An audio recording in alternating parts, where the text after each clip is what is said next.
Howdy folks, it's Pappy Two Bears again. Thought I'd come back and give you an update on how we're doing so far on our teepee project.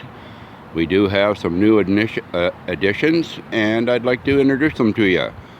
Okay, as we mentioned last time, we were talking about doing the door and doing a liner. Well, we've got the door flap done, and as you can see, it completely covers the opening and it's able to be staked down so that it doesn't blow away. Hangs nicely from the lacing pins, and I'm very satisfied with the decorations there. Gives you an idea of where we've been as far as the decorations go on this teepee. You notice that the color scheme is following the same. You can see my name in there. There's Two Bears. And if you'll notice, the other figures that are in there, in the center and at the bottom, you see Hummingbird. And that is my symbol for the Beauty Way, the pathway that I like to walk on. And if you do any research online, you look for the Navajo Beauty Way, and it's a whole series of teachings that they have, and it's very nice. I follow that, and I've been very happy with it. I'm going to take that door flap off and take you inside the teepee so that you can get an idea of what we've done inside. Kai wants to go in real bad, and the reason that she wants to go in real bad, it's been cold and rainy here all week. I've got a fire going in the teepee, so I'm trying to dry it out a little bit. It's been quite rainy here, so I have some further decorating I'd like to do on the teepee, but it's hard to do when it's wet. So I'm going to walk you forward. I'm going to lift up this door flap and hang it on a hook that I've got out here in front of the teepee so that it also continues to dry. So just bear with me for a second.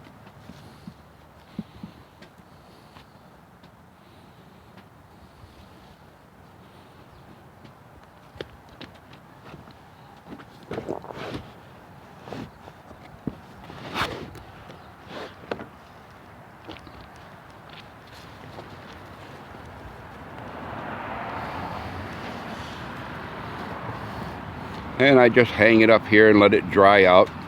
But one of the things that I like about these particular types of coverings for the door, if you'll notice that it would be otherwise wide open, is that when the covering is hung from the lacing pins, it can actually be rolled up and then tied just to be held in place.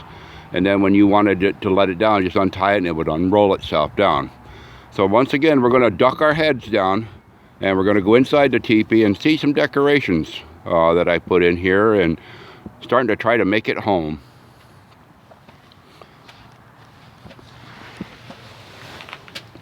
Well, the first thing you see that looks like it's going to hit us in the face is, yeah, I've got room in here for a stove.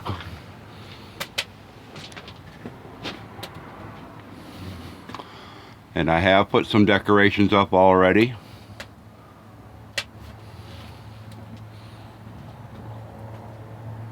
And let's talk a little bit about what's in here.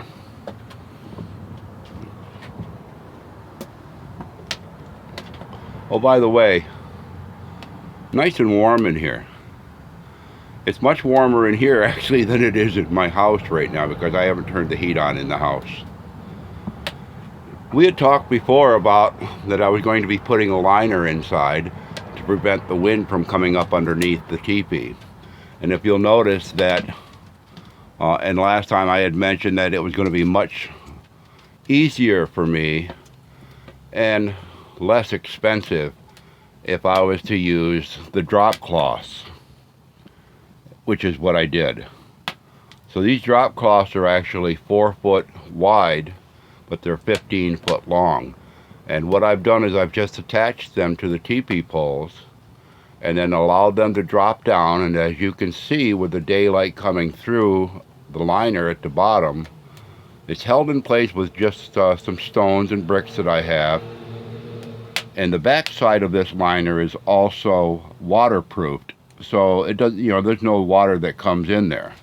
And what this allows to happen is that the teepee can now draft. And if you'll notice where my hand is here, there's actually a gap that's between the outer cover of the teepee and the liner. And I feel right here, I can actually feel the air coming right up. And that air goes up and it goes right to the smoke flap, so that the smoke from this stove that I have, it actually goes right up. There's no smoke at all inside of this teepee. And it's nice and warm. It holds the temperature very well. Now, if you're going to be putting up a teepee or another type of these canvas tents, they do not come with floors. Okay, so that means that you're going to be on the earth itself inside your teepee.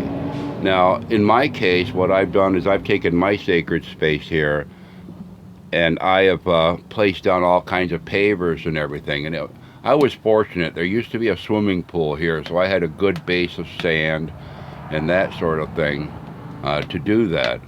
Plus, I had a nice big circle. That was a good starting point. But I would let you know that when you're on the ground in these type of teepees, even though you're protected from the weather, rain, snow, the winds, even the heat of the day, anytime that you have moisture inside your teepee, more than likely it's going to be coming from one of two places. It's either going to be coming and following down the poles from outside where there's a little opening that's left in the top, or it's going to be wicking up out of the ground. So if you're planning on sleeping on the ground, there's a couple of things that I would recommend. I haven't done it yet, and I won't do it for the whole inside of this teepee because I don't plan on spending nights out here. I don't believe. Hopefully I'll stay on my wife's good side. But what I would recommend is that if you're going to be camping out in the elements, in a teepee or a wall tent that's made of canvas that does not have a floor, is to get some tarps and lay the tarps down, and then just go to one of your box stores or one of your dollar stores or wherever they happen to sell these. I got these at Harbor Freight. And just buy some of the inexpensive moving blankets. And they make wonderful padding over top of the tarp. The tarp prevents the moisture coming in. This adds a little insulation on the ground. And as you can see, I put these down so that the dogs can have some fun next to the fire too. And Bo has already claimed this one. I'll put another one over on this side for Kaikua later in the year. And when I'm in here in the wintertime and have a fire going and it's snowing outside, they're quite cozy in here. And this is a very, very nice environment in here in the wintertime. It's just beautiful.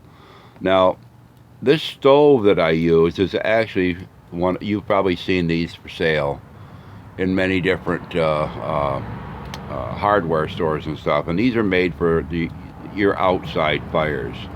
But it worked so doggone well inside this little teepee.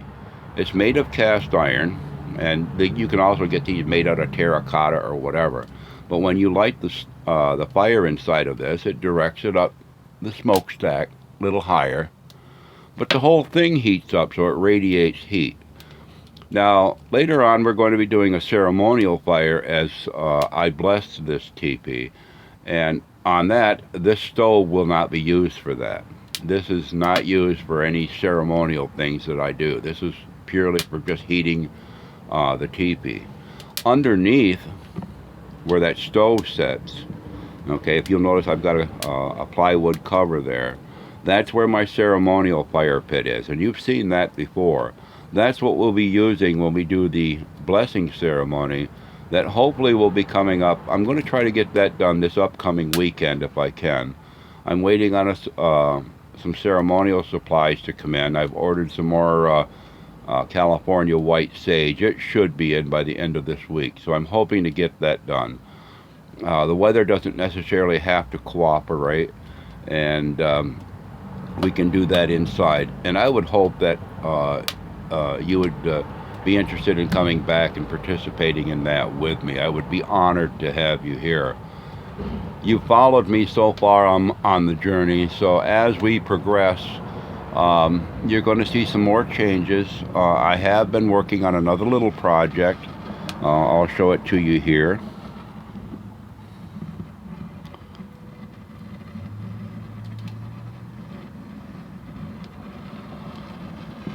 And that's for further decorations outside of the teepee cover. And that's going to be, when I get done, the whole teepee and the door will tell the whole story, and we'll go over that as well. I do invite you to come back for that as we make the changes. And once again,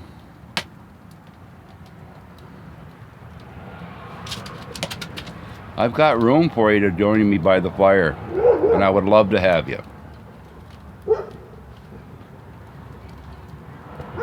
All you need to do, if you want to come into the teepee, is come up. If the door flap is down, just scratch lightly on the cover.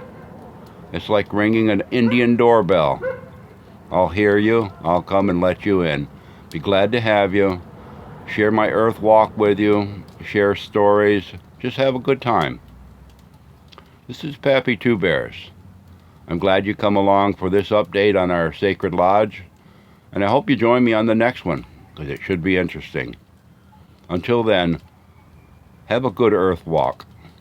Remember to walk it in a good way. Remember that even though it's cloudy outside, it's sunny somewhere. And if you can carry that sunniness inside of yourself, you're walking the beauty way too. And when you walk the beauty way, it makes everybody you encounter understand that there's beauty that's approaching them.